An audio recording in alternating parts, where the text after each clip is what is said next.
कलयुग के कल्पवृक्ष श्री विष्णु सहस्रनाम स्तोत्र में प्रकट हुए सभी श्लोकों, सभी नामों की सरल शब्दों में अर्थ, भावार्थ एवं व्याख्या आप तक पहुंचाते हैं, जिसमें क्रमशः 45 श्लोक तक एक एक श्लोक का अलग अलग वीडियो बन चुका है, जिसे आप हमारे ही चैनल के प्लेलिस्ट में जाकर के सभी वीडियो का दर्शन कर एक एक नाम की महिमा, अर्थ जान एवं समझ सकते हैं। जिनको जानने के बाद, जिन नामों का अर्थ समझने के बाद पाठ करने में आपका मन और अधिक लगेगा। अर्थ जानने के लिए तो गीता प्रेस गोरखपुर में 15 रुपये की पुस्तक छपती है, जिसका स्क्रीनशॉट आपके सामने है, और उसी की स्क्रीन रिकॉर्डिंग करके ही हम आप तक पहुंचाते हैं। किंतु समयाभाव के कारण आपको या आम जनमानस जो गृह कार्य में सुबह से शाम तक लगा है, उसे समय नहीं मिलता, और जब मोबाइल लेकर रात में व्यक्ति बैठता है या ऑफिस में बैठा है, प्लेन में बैठा है, तब बड़े आराम से, ट्रेन में बैठा है तो इसे देख सकता है, इसे तो लेटे लेटे भी सुन सकता है। इसलिए सहज और सरल रूप में हम लोगों का प्रयास है कि आप तक ये पहुँचे। ये दुर्लभ है, देखने में ये साधारण दिखता है, किंतु इस तरह का प्रयास भगवत भजन में आपका मन लगे, इसके लिए प्रतिदिन भगवत भजन की विशेषताएं, उनकी महिमा नित्य आपको सुनाई जाती हैं, ताकि आपका मन उच्चाटन की स्थिति में ना आए। आज हमने श्री विष्णु सहस्रनाम स्तोत्र का 46वां श्लोक लिया है, जिसके भावपूर्ण अर्थ सुनकर आपको बड़ा ही आनंद आएगा। युगादिकृद्युगावर्तो नैकमायो महाशनः अदृश्यो अव्यक्तरूपश्च सहस्रजिदनन्तजित्। युगादिकृद्युगावर्तो नैकमायो महाशनः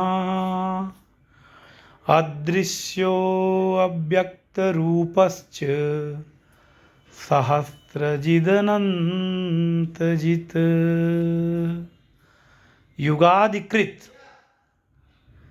युगादि का आरंभ करने वाले, युग आदि कब से प्रारंभ हुए हैं?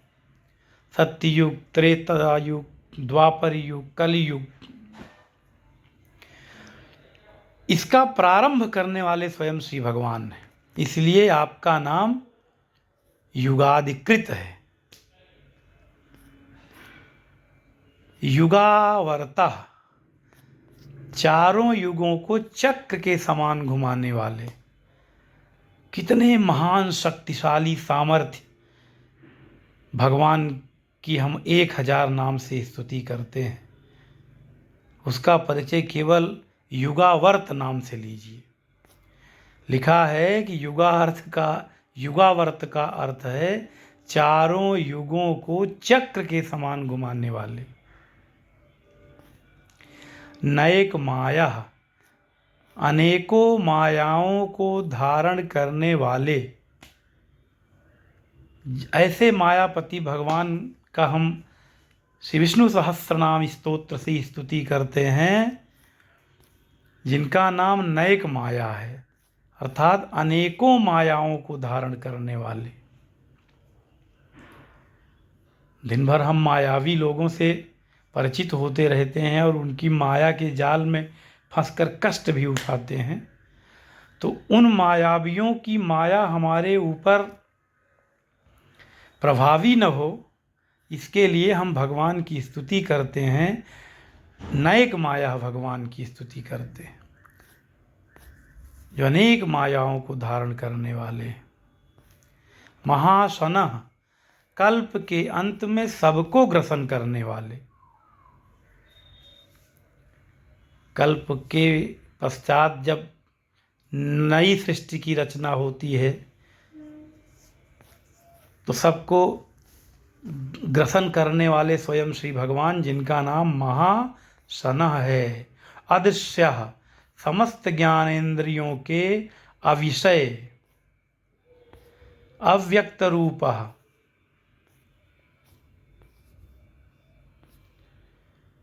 निराकार स्वरूप वाले, दिखते नहीं हैं किंतु पाए हर जगह जाते हैं, महसूस हर जगह किए जाते हैं। इसलिए अव्यक्त रूपः कहा गया। सहस्त्रजित, युद्ध में हजारों देव शत्रुओं को जीतने वाले। अनंतजित, युद्ध और क्रीड़ा आदि में सर्वत्र समस्त भूतों को जीतने वाले। न क्रीड़ा में कोई पराजित कर सकता है, न युद्ध में कोई पराजित कर सकता है।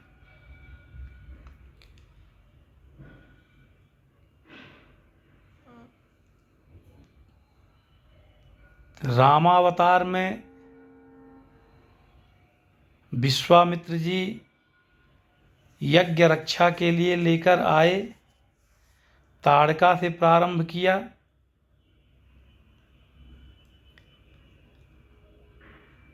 ताड़का का वध किया, सुबाहु का किया, मारीच को फेंका। पहले विश्वामित्र जी की यज्ञ में मारीच बहुत परेशान करता था। विश्वामित्र जी ने भगवान को लाकर शिक्षा दीक्षा प्रारंभ कराया और रक्षा के लिए आदेश किया। ऐसा बिना फर का बाण मारा था भगवान ने मारीच को कि समुद्र के किनारे लंका के पास में जब जाकर गिरा तो दोबारा कभी साहस नहीं हुआ इधर आने का, क्योंकि इतना बलशाली कोई मिला ही नहीं था।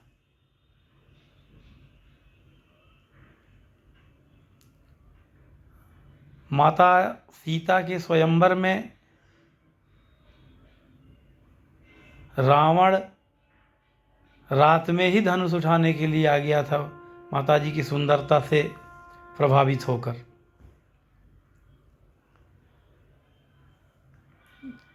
मायावी था, चुपके से सोचा धनुष उठा लें, पहले बल आजमा लें, तब सवेरे पब्लिकली उठाएंगे, नहीं तो पब्लिक हंसेगी और सम्मान चला जाएगा।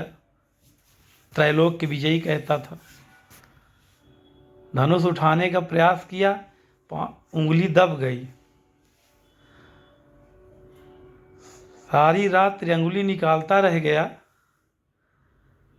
सुबह दया करके भगवान शंकर ने क्योंकि उन्हीं का धनुष था, उन्हीं का स्वरूप था, तो दया करके थोड़ा सा उठा दिए। बड़ी स्तुति किया था, तब जाकर आशुतोष प्रसन्न हुए और धनुष थोड़ा सा ढीला किए, तब किसी तरह उंगली निकली, भाग गया, फिर आया ही नहीं।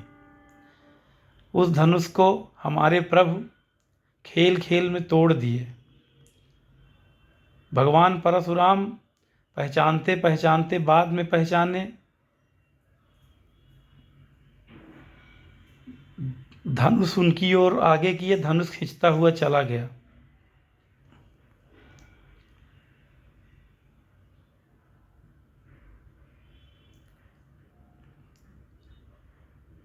पंचवटी केस में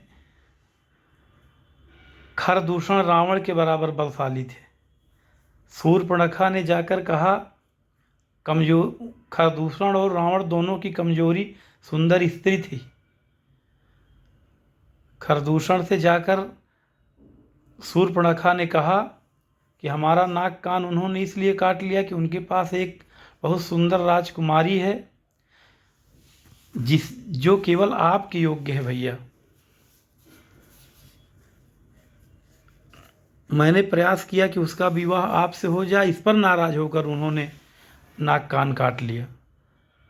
खरदूषण लड़ने आए, पूरी सेना में केवल भगवान के दर्शन हुए, आपस में ही सारी सेना एक दूसरे से लड़ मर कर मर गई। रावण से सामना हुआ, इससे पहले बाली बानर को मारा, कुंभकर्ण को मारा, रावण को मारा।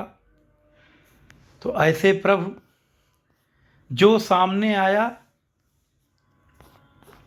बस उसका मोक्ष करते गए, उद्धार करते गए। इसलिए लिखा कि युद्ध और पीड़ा आदि समस्त तो भूतों को जीतने वाले अनंत जित भगवान का नाम है। ऐसे भगवान की हम सहस्त्र नाम से स्तुति करते हैं। जय श्री राधे।